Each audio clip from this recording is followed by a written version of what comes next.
Welcome to the week one go-to session. This is the first of 4 such sessions we're going to be having this month.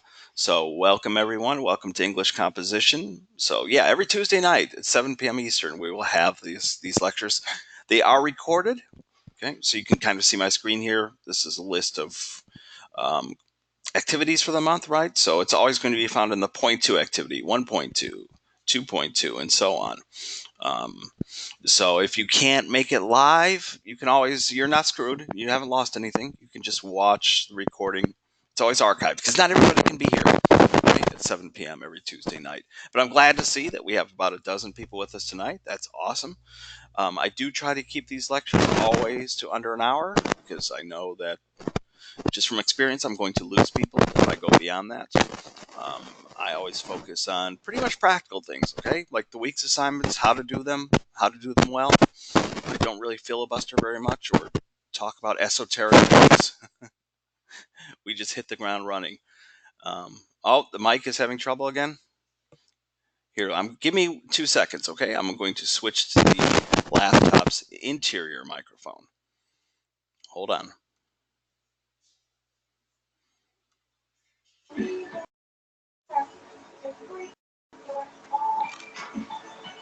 Okay, how about now? Better, worse, same?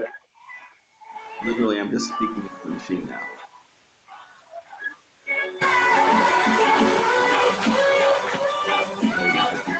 It's worse. Oh, this isn't good. Better. Make up your mind. Muffled. Okay, this is like one of those eye tests, right? Where you cover the eye. Better, worse, better, worse. Should I go back to the headset one more time and see if it's good, or stick with this? And people seem to be saying that's probably the echo because I'm here. Let me try plugging in the headset one more time.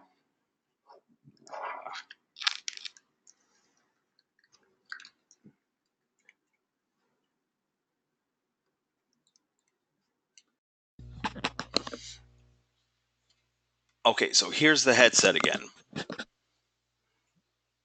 Better? Okay. I'll ask people to be patient and just stick with it no matter what because for the people watching this, it's not going to be very interesting. But okay, it seems like plugging it in again maybe helps. Okay, so let's skip ahead. I was just saying that we record these things. Since you're here, you've already signed up for the lectures. Everybody signed up over at McGraw-Hill. I hope that's really easy. Um, Actually, let me go into it real quickly. Okay, so it's just a matter of clicking on this link, right, and getting signed up. That's it. You should see my name, the correct month, to let you know that you're here. I'm going to go in a different way though, because I do want to show McGraw-Hill.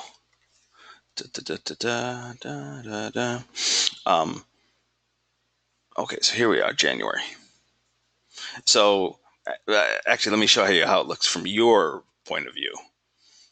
So we'll go to the student view. You can see readings are organized by week. So it's really simple. You just click on the week and you can see week 1, there's 11 items.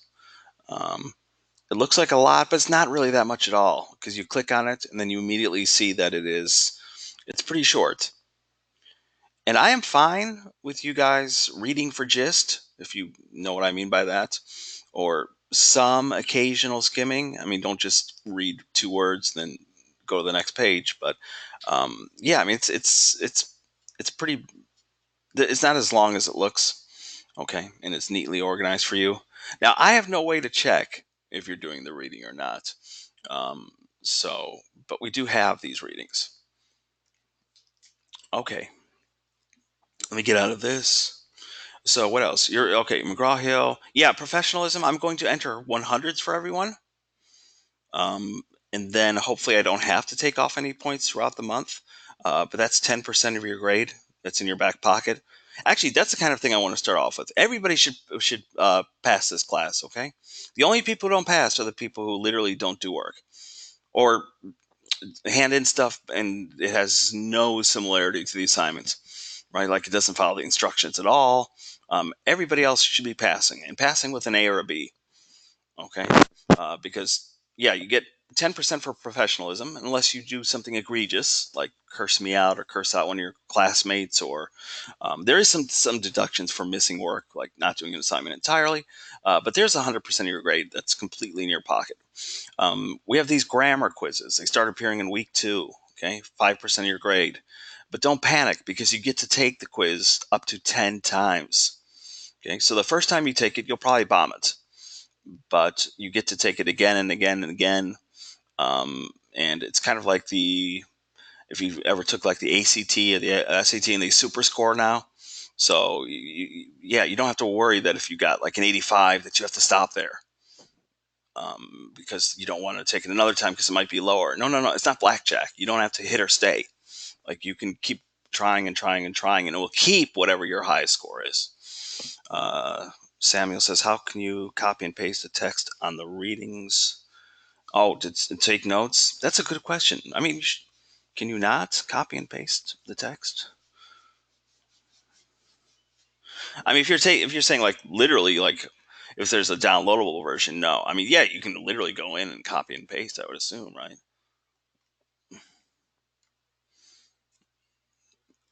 New document.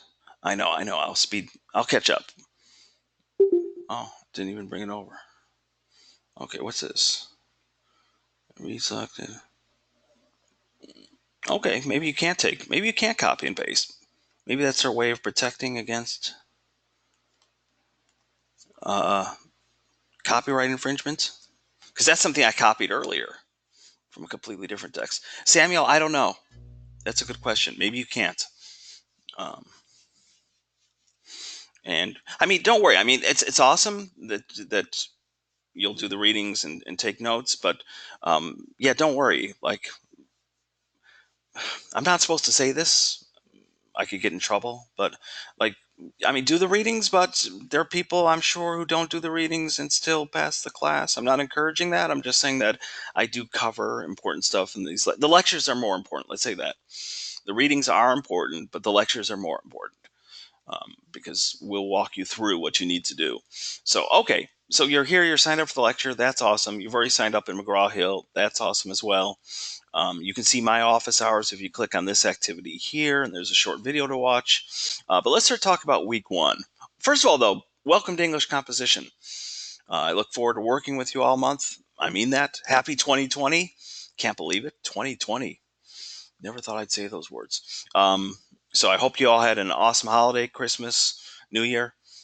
Yeah, we're back to the grind, though, okay? This class is very much like a sprint, not a marathon. We have 4 weeks, and the 4 weeks go by quickly. So we've already got stuff to do. As you can see, the first graded assignment is due January 8th, which is tomorrow. So yeah, well, you've taken creative presentation already in other classes, so yeah, you know that things move quickly. But first of all, welcome to class. Anytime you have questions, the quickest way to get in touch with me, obviously, is through the class's own messaging system. Okay, because I get notifications when you do anything. You hand something in, I get a notification. Obviously, if you send a message, I get a notification. But if you leave a comment under an activity, I get a notification. If you sneeze, I get a notification. So this is the simplest way to get in contact with me, because sometimes students will use email. And I love email. I still think of it as amazing. But nowadays, especially younger people, email is like old school. People think of email the way people used to think about literally like getting out paper and writing a letter and mailing it. I still think email is awesome, that you can instantaneously send something. But yeah, maybe I'm getting used to the times, modern times as well, because I don't know. I should be checking email often, but often I don't. Like once a day maybe, and that's it. And when a student sends me an email, because I'm so used to not receiving messages that way, that yeah, sometimes that's the slowest way to get a response, because the fastest way is just to use uh, the course site's own messaging system. Okay. So hold on, I do have some slides. Course policies and tips. Yeah. We'll go over all that. APA, we'll get to that near the end. Oh yeah, why do you have to take this class? You can read a couple quotes here while I'm talking, or one quote and one statistic. I don't think I really have to explain why this class is important. Even people who say, well, I don't care about English. I'm here to study recording arts, or I'm here to study digital cinematography. Um, yeah, but that's not really an answer, right? And it's kind of like when people try to argue against school. It's like, okay, maybe you don't like school, but like, how can you argue against it? So that's the same thing here. Like English class, okay, I get it. Maybe you're open to this class, maybe you're not. Maybe you're happy to be here, maybe you hate it, but I don't think you can really make a strong argument against it, right? I think students know this. Even the ones who swear that they don't like the class or why do I have to take this, even they understand that, like, being able to write, being able to communicate, it is important.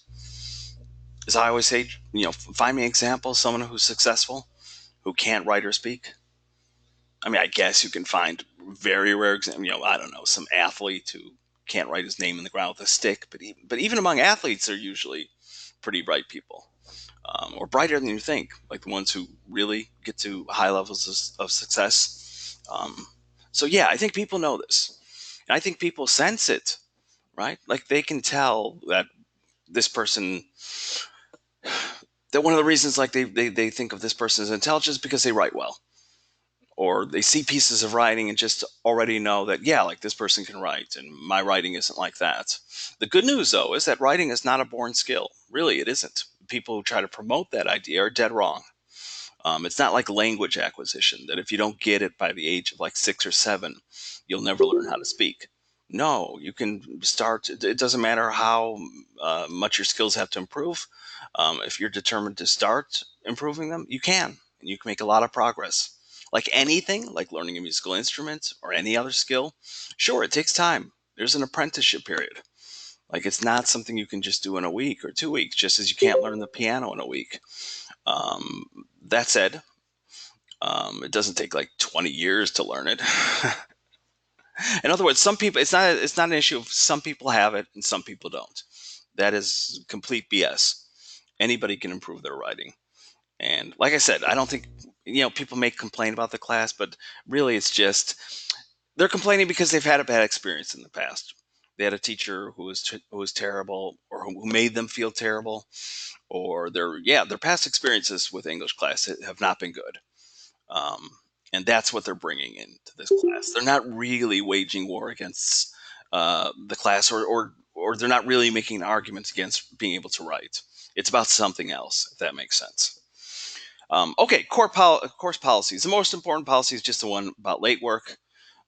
Things are due on a certain date. If you don't complete it by that date, you can still hand it in, for up to 3 days. Okay, and there's only a 5 point deduction, which isn't that much. So, okay, you don't get something done, you hand in a day late, you lose 5 points. Not the end of the world. Hand in 2 days late, you lose 10 points. Again, not the end of the world. It's always better to hand stuff in than not, of course, because even if something is 3 days late and you lose 15 points, so originally it was going to be an 85, and now it's dropped all the way down to a 70, which is the lowest possible passing grade. You can recover from a 70. In fact, you can still earn an A in the class after you get a 70 on a single assignment. No single activity or assignment in this class can torpedo your overall progress in the course. Okay? The things you cannot recover from, though, are those zeros. And that's why I said at the beginning, everybody passes this class, usually with an A or a B. The ones who don't are the ones who miss assignments, right? Like, I don't know. I say it every month, but please take advantage of how easy this class is. I mean, yes, there's work to do. And yes, there are instructions you got to follow. So when the first assignment, which we'll talk about in a bit, the first major writing assignment, which is to summarize an article, yeah, if you give me a completely different assignment about what you did over the holidays, then that gets a 0 because it's not the assignment. But short of that, yeah, people who hand in work and the work is more or less competent, is following instructions, pass this class. Um, Despite saying it every month, yeah, there are some people who miss too many assignments and fall behind. Okay. And by the way, since I'm here, since you're hearing my voice, And since I've already been responding to some of your messages, you know that there's a real person on the other end of this. I'm aware, right? That's one of online education. It's awesome in so many ways, but maybe one kind of negative is that it can feel a little bit isolating or free floating, that you're all sitting in your homes wherever. By the way, here's something fun. While I'm talking, everybody post where they're from. Like, I am in Orlando, which I'm typing into the chat right now. Okay, Colombia, South America. Nice. Pensacola. Okay, so we got another Florida person. Tennessee. Good, good, good. Melbourne. Okay, we got a lot of Florida people. Texas, New York, Texas. Another Florida person. Yeah, I think we have like 30%, I'd say, Florida people because they're often, not always, but often here on campus. I mean, the Melbourne person probably isn't, or the Pensacola, but like Jordan's Winter Park, so I'm assuming Jordan is a student attending our physical campus.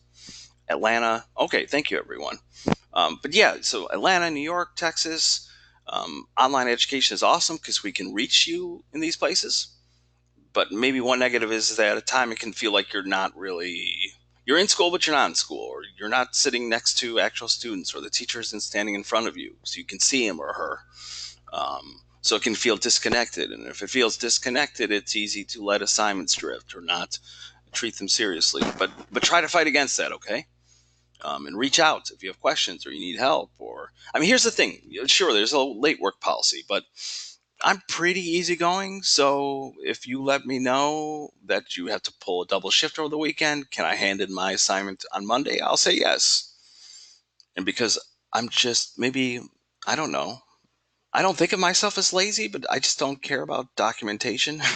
Just tell me.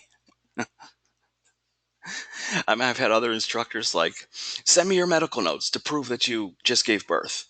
It's like, no, just tell me. But okay, yeah, there's the late policy. You can read this. It's another quote on your own. Let's get into week one, okay? Let's just jump into it. So, week one, we have two activities. The first one is a discussion board activity, which is due tomorrow. Well, I mean, okay, part of it's due tomorrow, and the whole thing is due on Sunday. And then your first major writing assignment is due on Sunday. So let's take them in order, okay? So the first assignment is called a discussion of two bios. And it's pretty simple. You are going to write two paragraphs. You're going to write a personal bio. Okay, you're going to write about yourself. The goal here is, or think of it as a kind of bio that you might put on your, like, imagine you have a blog, and the blog has like an About Me tab, and if you click on it, you can read a short bio of that person. Like, that's the kind of bio you're writing. But you're going to write it twice. In version one, you're going to write a bio that's written for like friends and family. Okay, something that's a bit more informal. It's going to be written in first person, so you're going to use the pronoun I.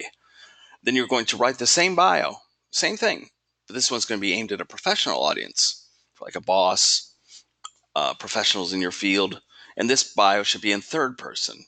Now let me show an example. Okay, I should have had this at the ready, but I don't. Where do I have it hidden? Let's see. I got so many things on my. Is it here? Yeah, bios. Okay. So here are my examples. Now, first of all, I think I love the sound of my own voice, so this is much longer than you'll probably write. But here's the difference, okay? So one's going to be labeled for peers. It's going to be written first person, meaning you're using the word I or my. And the second one's going to be written in third person. What I want you to notice here is the difference in voice, details, mostly voice though. But also notice how it covers the exact same information. And I'll read it through quickly. I know it's not the most interesting thing in the world to hear people read things out loud, but I promise I'll whip through it. Okay, so this one says, hello, campers. My name is David. I'm a teacher. I've been here at Full Sail for nearly 5 years. That should actually say 7. And before this, I bounced around a lot. I was born in Chicagoland, but I've also lived in, take a deep breath, Galesburg, Illinois, Tuscaloosa, Alabama, Athens, Ohio, Palma de Mallorca, Spain, Columbia, Missouri, and now Orlando, Florida. My hobbies include competitive knitting, matzo ball juggling, and yelling at small children. Okay, that last part is a jest. I'm passionate about all things writing related. I earned my bachelor's degree in English, fiction writing from Knox College, and earned a master's degree, again, English creative writing, from Ohio University. I even started working toward a doctoral degree. But then my mother said, "You're 35 and still in school?" And so I entered the workforce. In my spare time, I play piano, marathon watch films and television shows, and read lots of books. Serious stuff like literary fiction, political stuff. But my guilty pleasure is page turners. You know, the Twilight series, occasional sci-fi or fantasy novels, stuff like that. Oh, and I watch a lot of sports. I'm a lifelong Chicago Cubs fan, and though I used to follow the NFL, I now know nothing about that league because I only watch college football. Whew. Okay. Yeah, I could probably edit this down. But still, it's voice driven, right? Like hello campers.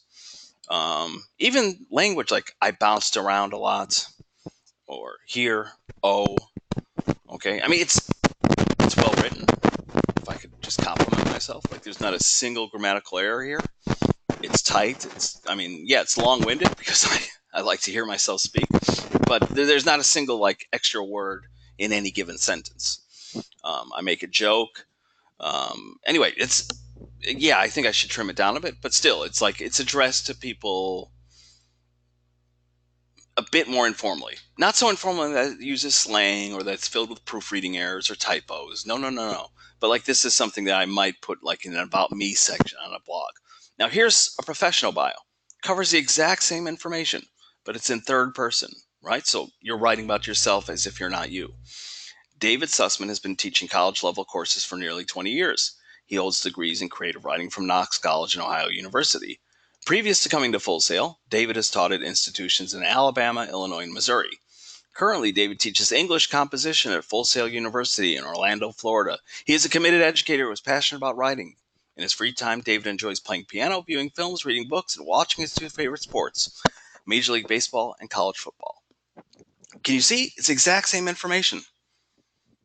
Same thing. Here it's just tighter and more concise and professionally written. Here it takes, I don't know, maybe a few more risks because, yeah, here I'm using my voice. Here I'm thinking of the reader as like a friend and I'm trying to lighten up a little bit and, I don't know, be entertaining, be funny, be down to earth. Let's put it that way. But this is what I would send out if I had to like write a bio about myself for a professional website or for something that was going to be sent out to, I don't know, customers or fellow professionals. Anyway, we get the gist, right? This is what you have to do. Write two separate paragraphs. I kind of did the opposite. It says version 1, the one you're writing for peers, should be at least 50 to 100 words. That's very short. Excuse me, 50 to 150. That's very, very short. My guess is my bio is probably 200 words or more. Let's see.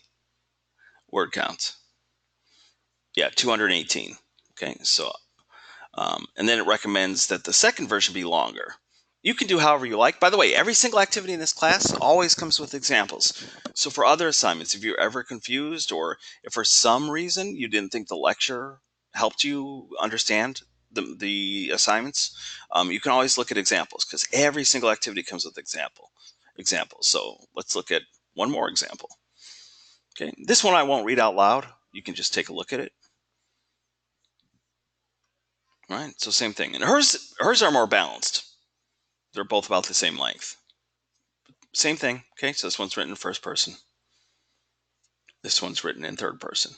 Now, once you have written your two paragraphs, your two bio paragraphs, you're just going to, copy it and take it to the board, okay, to the actual discussion board. And I don't remember. How do I get in there as an instructor?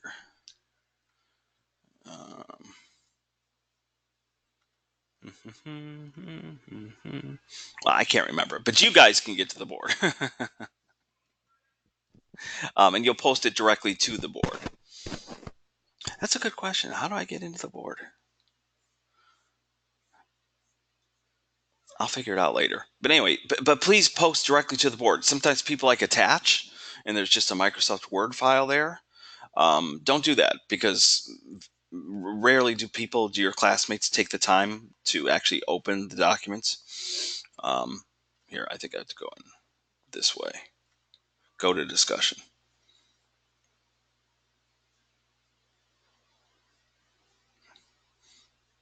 Okay, so here we go. Um, yeah, so I'm gonna have to let Lexi know that she needs to have two separate paragraphs. Okay, but it looks like Raja is doing that, right? One for peers, one for the department chair. Uh, Here's another one, Barbara, for peers, for professionals. Oh, and you have to respond to at least one of your classmates. Okay, and I've gotten away from the instructions, so uh, here, bear with me. Um, so you post your two separate paragraphs to the board, and then you have to respond to one of your classmates. And I think that's the thing. You should have your post done by tomorrow at midnight, Wednesday at midnight. And then you have until Sunday to respond to one of your classmates. Okay, so yeah, respond to at least one of your classmates. Um, what do you find interesting about their bios? What do you want to know more about? Use this as an opportunity. Blah blah blah. Um, we used to have a word count on there though. Is it in the rubric?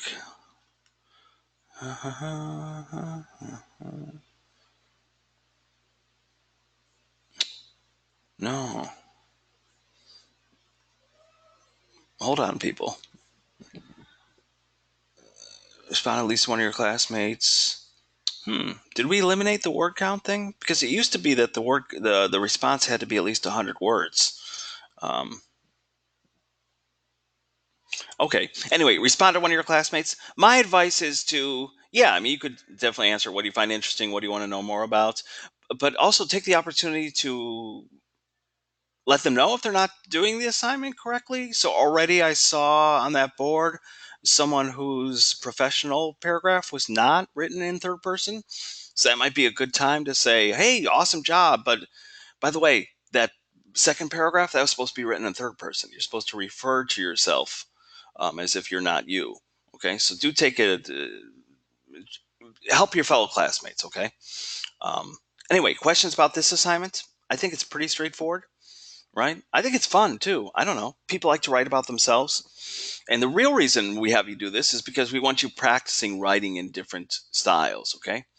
It requires a shift in voice and tone usually to write about yourself from first person versus third person. Um, and yeah, I think there's value in that. The second main assignment, which is due Sunday, also worth 10% of your grade, is your first major assignment. Okay. And this kind of connects to what you're going to be doing all month. So you have a series of articles to choose from. Okay, one is about Jay-Z and the NFL, another one on video game addiction, Netflix and streaming video, Harry Potter, and hi-fi music, like audio quality in streaming music. So we have 5 articles here. You're going to choose one and summarize it. You can choose your own article, but you can see there are rules. Okay, it has to be at least 1,100 or 1,500 words. It has to be from a reputable source, so it should be something from a publication that I've heard of. Um, and there's other things to keep in mind. 99% of students choose one of these articles. Because here's the thing, as a little sneak peek, this week you're going to choose one of these articles, and your job is just to summarize it. That's it. And then next week, you're going to read another article on the exact same topic, but it's written from a different perspective. Okay. So that's a challenge too, is that when people choose their own articles, and I think I only had 2 students across my 3 classes who did that last month. Yeah, it's not enough just to find an article you think is cool, because then you're going to have to find another article on the exact same topic for week 2. And because we already have 5 pairs of articles, we've kind of already done that work for you. But yes, but certainly, if you're not happy with any of these articles, feel free to run one by me. Okay.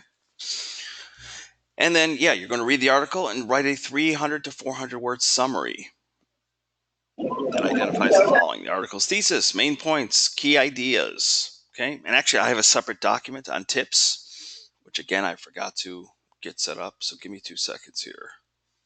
Let me close all this stuff. Close. Close. Ah, okay. Do. Uh, is it in here? No.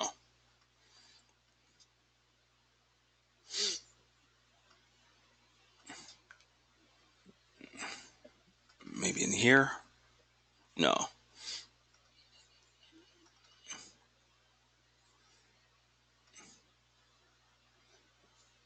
Oh, no, no, no, no. Okay. I don't think. Nuts. I think I lost it. Okay, that's fine. You know what? Because I can just build one from scratch. How do I not have. Here, I'm sorry. I know this is incredibly dull, but let me try to find it because I swear I had it. It's like a do's and don'ts list of points. Uh, how about here? More stuff. Well, there's a photo of me. That's not it. Career presentation, no. Speak your mind. How about stuff? No. Okay, I'm just going to have to wing it. I'm so sorry, guys. And I'm sorry for this long pause as well. It's just, I can't believe I don't have it.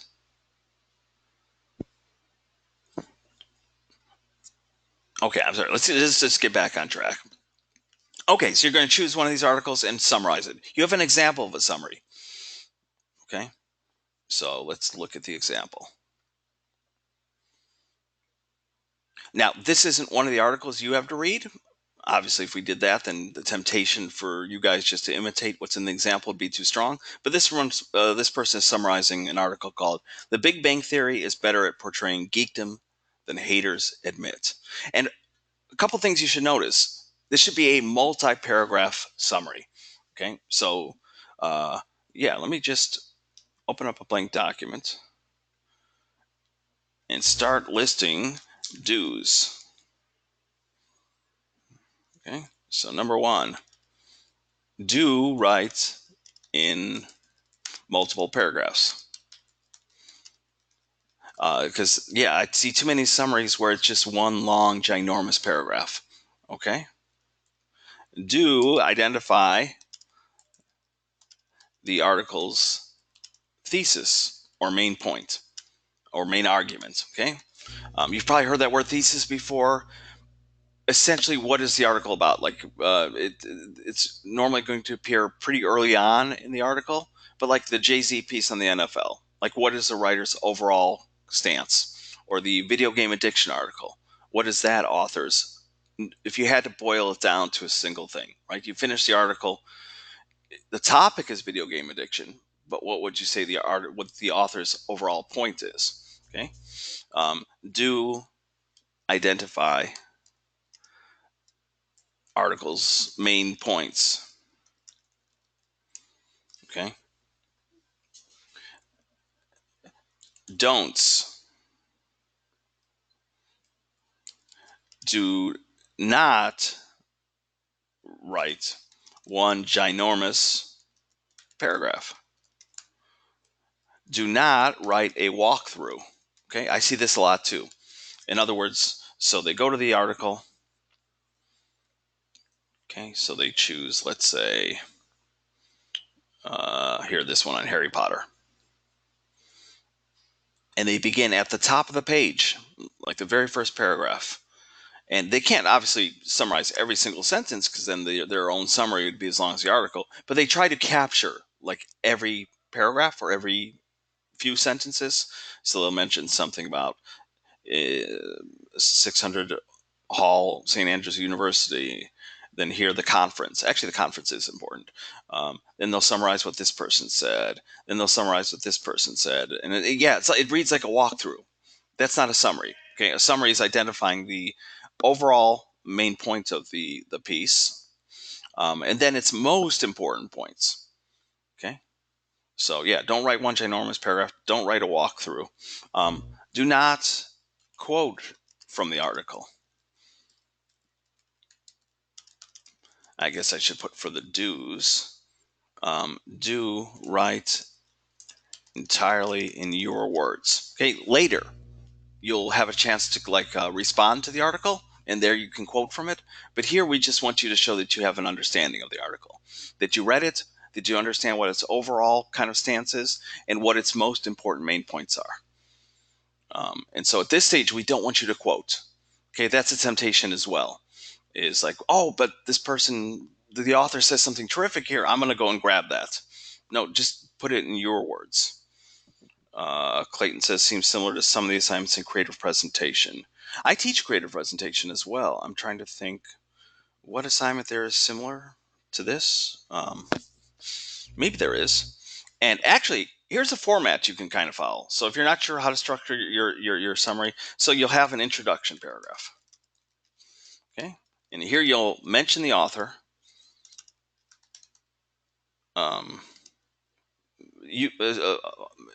Maybe the name of article, although sometimes it's at the top of the page, so you don't have to. But at least, yeah, mention the author and what the article is generally about, as well as thesis. And if we look at the example, okay, what is this? Here, let me close this.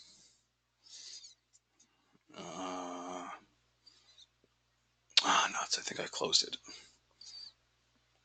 Oh no, it's right here. Okay, so that's what this person does. Author's name, Noel Murray. Describes what the article is. Noel Murray's article is a response to the recent conversation surrounding the Big Bang Theory and its cancellation. Okay, and then the author goes on to, again, just explain in general what the article is about. He's responding to a tone of celebration about its cancellation, blah, blah, blah. And then he captures the article's main point, the author's main point. His, meaning the author, his argument is that the show, despite its faults, generally transcends the stereotypes upon which it is built. Okay? And yeah, it's just a short introduction paragraph. Mention the author, if you want, the name of the article, and what the article is generally about, as well as its thesis. And then you have separate paragraphs for the different points, okay? So, body paragraph number 1. Here, let me copy that so I don't have to keep typing that. Okay? First main point in article. Then you go on to second main point, and so on, right? If the article seems to have lots of main points that you feel are important, sure, you can combine maybe 2 of them into a paragraph, then go on to another paragraph. But my point is, I don't want to see just a single paragraph that goes on for a page and a half. That's pretty difficult to read. Even online, when you find things like that, like someone's written a TLDR, too long didn't read post that just goes on forever. I mean, one, it's that people don't want to read that much online, but second, it's seeing that never ending paragraph that just makes you go, ugh, I don't want to read this.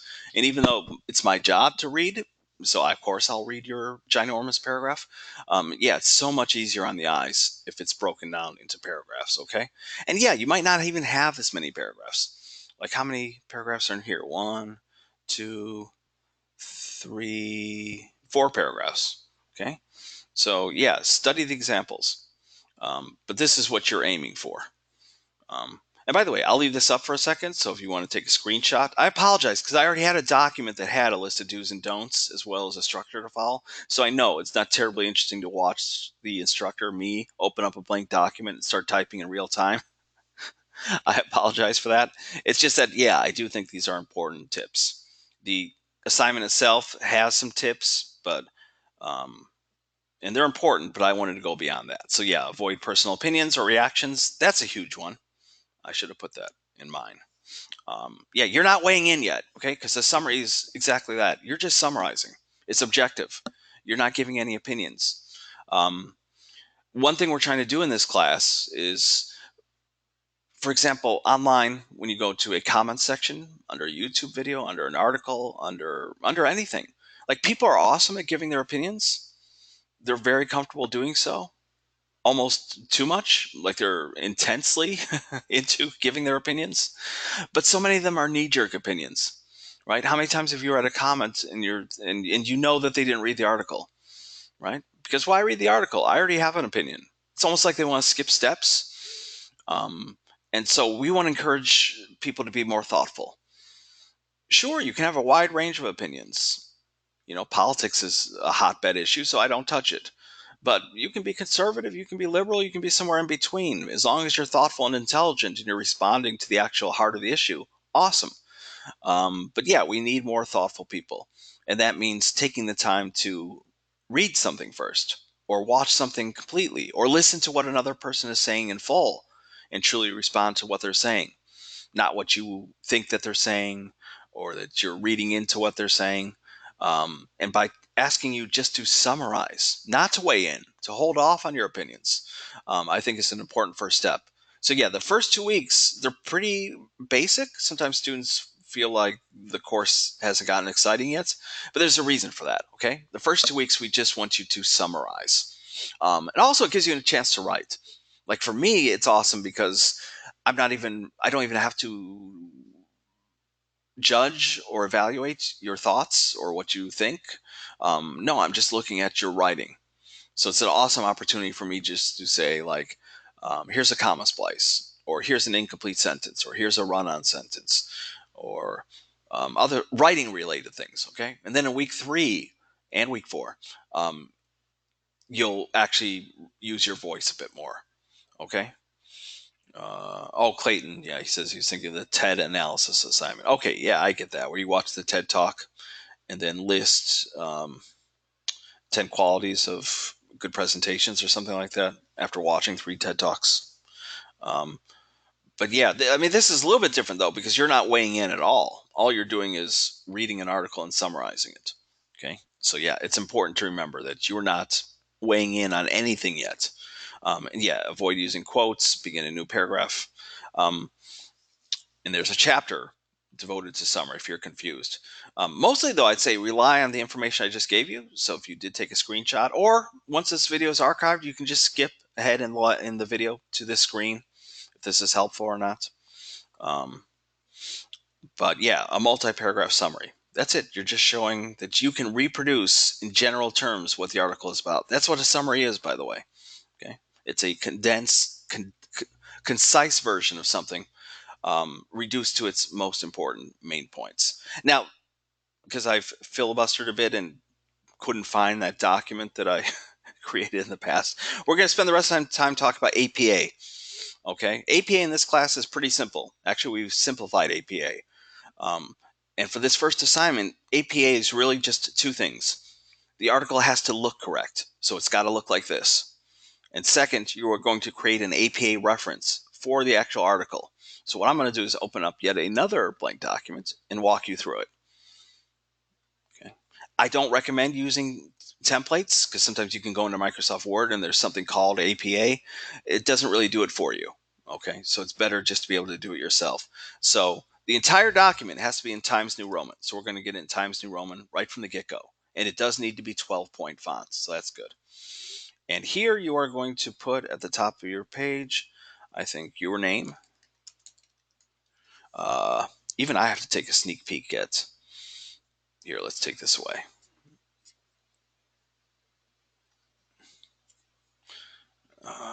It's here. What does she have? Name of course. Can I copy it from this? Probably not. Okay. So your name. Oh, and it should be double space. The entire document is double space. So we're going to change this from 1.0 to 2.0. You can also get there by going to like format, paragraph.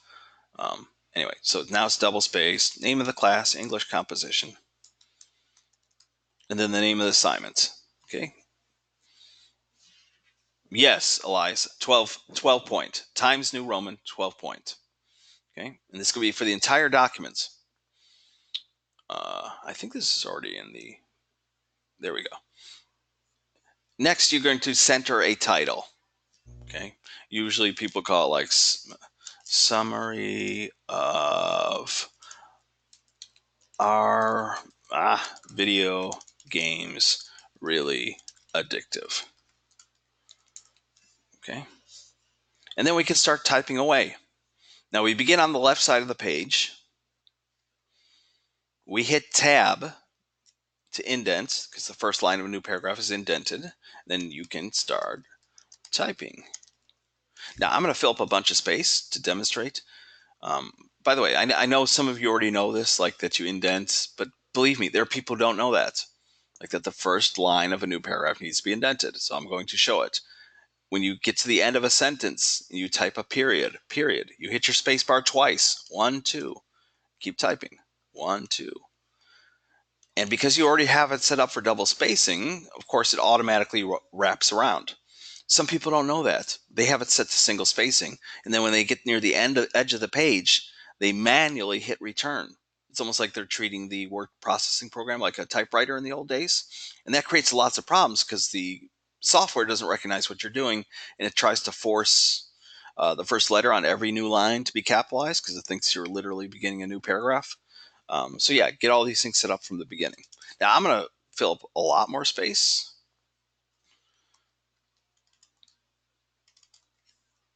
Even more space. Okay, so let's say that's your introduction paragraph. Now, when you get to the end of a paragraph, you hit enter just once, not twice, not 3 times, just once. Indent, hitting tab, and keep going. Okay, we'll imagine that paragraph is a little bit longer. Here, I'm just filling up space because I want to show what it looks like when you get to the end. New paragraph. Enter, tab. And let's say your summary ends here. This would be pretty long because it's already well over 300 pages. Remember, your summary should be 300 to 400 pages, which is kind of like a page and a quarter, a page and a half, typically. But wherever you get to the end, just stop and then center the word references. Not bibliography, not works cited. You don't bold it. Actually, you don't bold anything. So no bolding, no italicizing, no underlining, no colon. Okay, just the simple word references. And then you will create a reference for the article that you are summarizing. Okay, now you have 2 options. You can look at the sample paper and just do the same thing. Okay, so obviously you wouldn't put Murray because that wouldn't be the name of the author you have. But I've got, well, I won't use this one because, well, that's one of your choices. So I have another article that's already opened from the USA Today. So there's an author's name, Joey Garrison. There's a date, October 23rd, 2019, and there's a title. So we have everything that we need. So I'm going to show you just in real time how you can do this. Okay, so we're going to start on the left because it shouldn't be centered. Last name, Garrison, comma, first initial, Joey, J, period. Then space, and then we put the date in parentheses. We begin with the year, 2019, comma, and then the full month. So we don't do this, October. We type out the full month name, October, which I think 23rd, was it? And parentheses, period. After each section of information, there's a period. So author's last name, initial, period. Date, period. And then the article title goes here. So I'm just going to grab it and bring it over. And there's a little clipboard. If I click match destination formatting, it should fix this. Well, somewhat. It shouldn't be bolded, so I'm going to get rid of the bold. And by the way, this is already in perfect shape because, well, it doesn't match this title, but normally this is how we capitalize a title in MLA. Like we capitalize all the major words, right? In APA, we don't.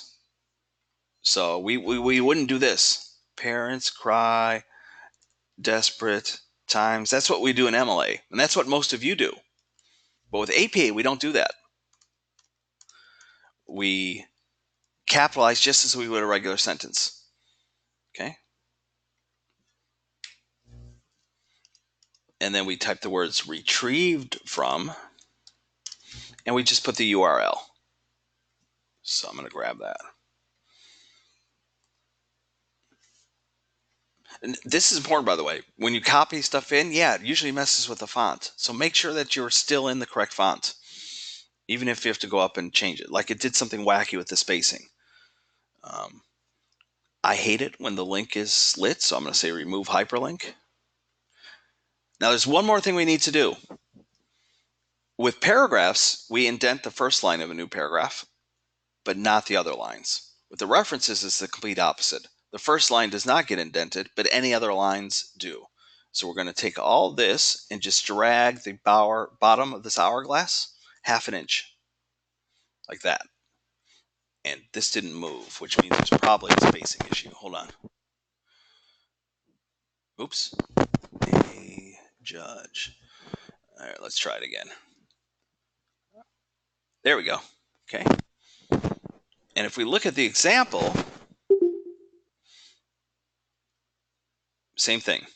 By the way, if you want to put the publication name, you can. The rule is if it comes from a website, you don't have to name the website, the publication. But if you want to, sure, you can put it in there. So here it's USA Today. And you do italicize. And you do capitalize. Okay. And I can keep going. Here, I'll make up one. I'll do it super fast. Smith. Oops. Smith. Let's call him Frank. Frank Smith. So let's see, he published something in 2014 on September 14th, period. And then title of article goes here. And again, notice I'm not doing this. Title of article goes here. No, that's MLA. APA, you capitalize just as you would a regular sentence. Now, if a word like Wednesday appears in the title or someone's name, you would capitalize that because you would capitalize that in a regular sentence. Publication, let's call it Time Magazine, retrieved from, and let's just grab any URL. Okay. And actually here, I'll show you what to do. Like, yeah, we'll change this to Times New Roman. Let's say you don't know how to do it using the clipboard. And we'll change it to double spaced because for some reason it forced it back to single spaced. So we got to fix all that. Make sure that it's still in Times New Roman. Again, I hate the link, so I'm going to get rid of it.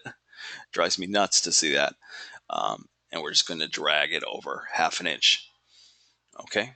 So whatever you guys need to do, either copying what I did, going back to the video and skipping to this part of the video to watch me do it in real time, or just looking at the example that's included in the instructions and just do the same thing as you see here.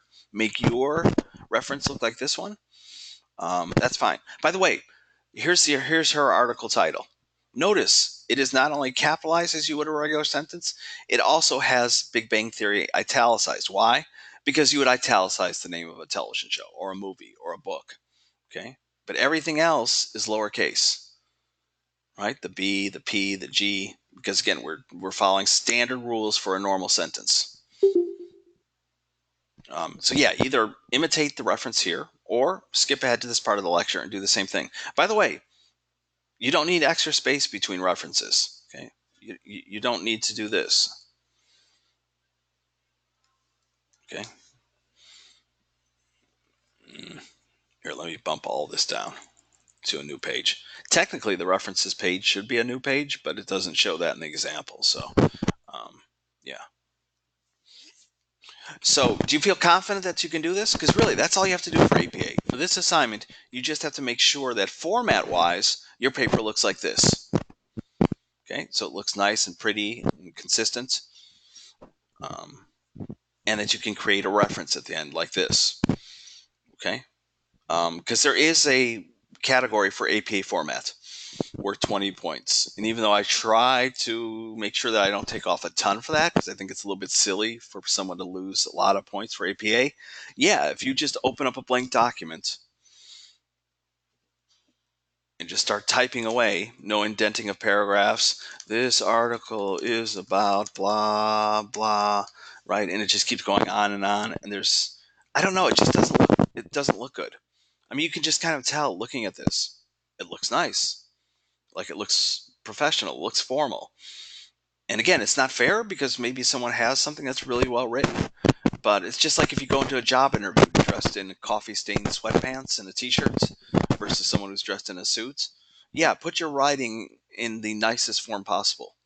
Plus, there's something pleasing on my end of seeing paper after paper that looks like this. It's just going to make me happier.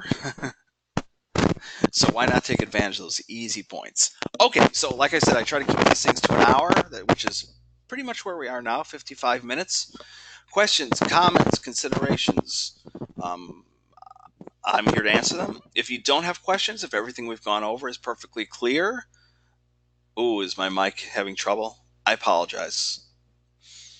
We'll try to get that fixed for next week, okay?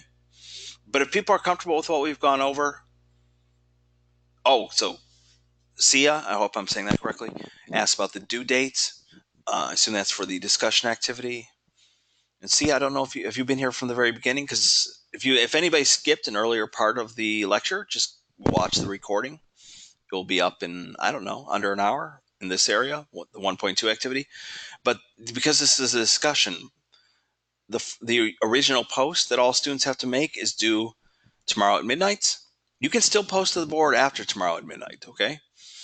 Um, but by Sunday, the discussion ends. So you have to make an original post and then respond to at least one classmate. In that sense, it's similar to creative presentation.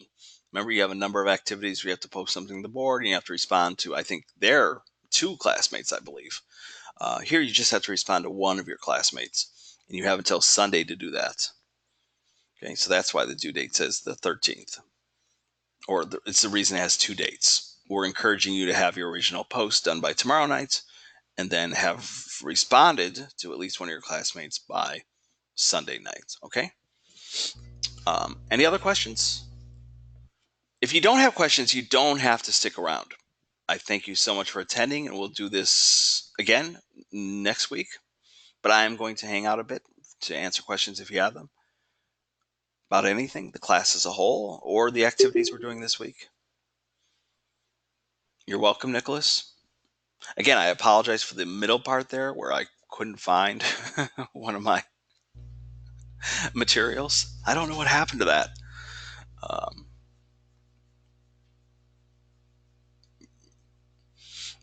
Elias says, is there a discussion board that's open for the make it your own assignments on the online book? I noticed that some of the tasks involve peer review.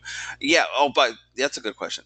Anything in the McGraw-Hill readings, you only have to do the readings, okay? So if you have like things that are recommended or suggested in the green areas of the McGraw-Hill, you don't have to do them. Okay. Because yeah, sometimes it will suggest like a journal activity or a discussion board, but no, we don't have anything set up in this class to connect with the textbook. Literally, I think this is the only discussion board we have for this assignment. You're welcome, Clayton. Have a good night. Okay, other questions?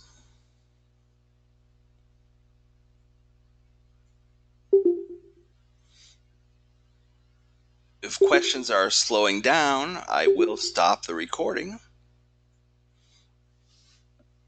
which I'll do now. So those people who are watching from home, thank you so much.